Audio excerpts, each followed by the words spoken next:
কথা বললি কেন তুই আবার? বাবারে, শরীরটা একদম ভালো না রে। কি বলছো তো? ডায়াবেটিসটা অনেক বেড়ে গেছে।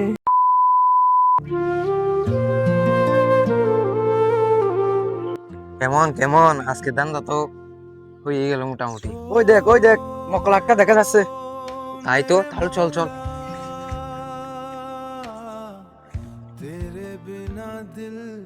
আরে ভাই মোবাইল কেন নিছে? কথা বললি কেন তুই আবার? বলছি চল চল, এখানে বেশিক্ষণ থাকা যাবে না। দাঁড়া, মোবাইলটা দে তো। বাবারে, শরীরটা একদম ভালো না রে। কি বলছো তো? ডায়াবেটিসটা অনেক বেড়ে গেছে।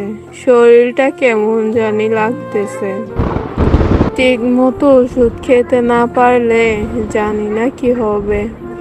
হয়তো 2-3 দিন পরে তোর সাথে কথা বলতে পারবো না রে। যার মোবাইল তাকে দিয়ে দিলে ভালো হবে বন্ধু। অনেক তো মোবাইল মারলাম, এটা না হয় দিয়ে দিই। আচ্ছা ঠিক আছে, চল চল।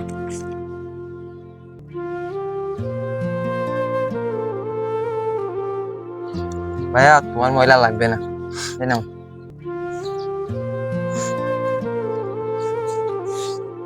কি হয়েছে যে ভাইয়া মোবাইল দিয়ে ফেলছেন যে?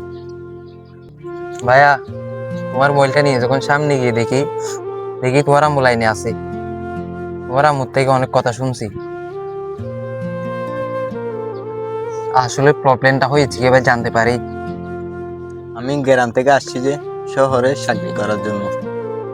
আমি আসছি যে গত 3 মাস হয়েছে। আসার পর কোথায় থেকে একটা ছেলে এসে আমার ব্যাগটা নিয়ে গেছে।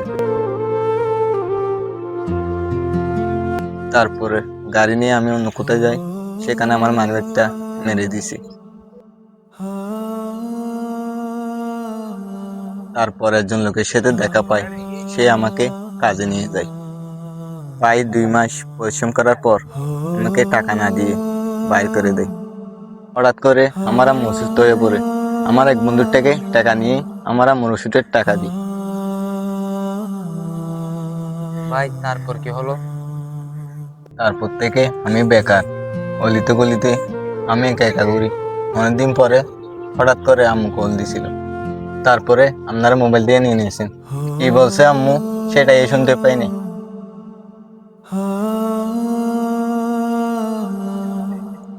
ওর আম্মু যখন লাইনে ছিল তখন আমি শুনতে পারছি যে তোমার আম্মুর নাকি ওষুধ অনেক আগে থেকে শেষ হয়েছে। তোমাকে বলো না, এখন বলতেছে যে তুমি নাকি সময় মতো ওষুধ না পাঠাতে পারলে তোমার আম্মুর জীবনে ঝুঁকি রয়েছে।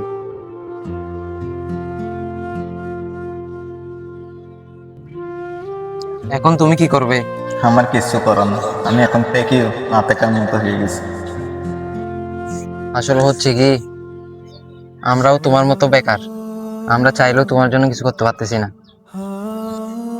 তারপরেও আমার কাছে কিছু টাকা আছে, এগুলো রাখো, তোমার আম্মুর ওষুধের জন্য পাঠাও।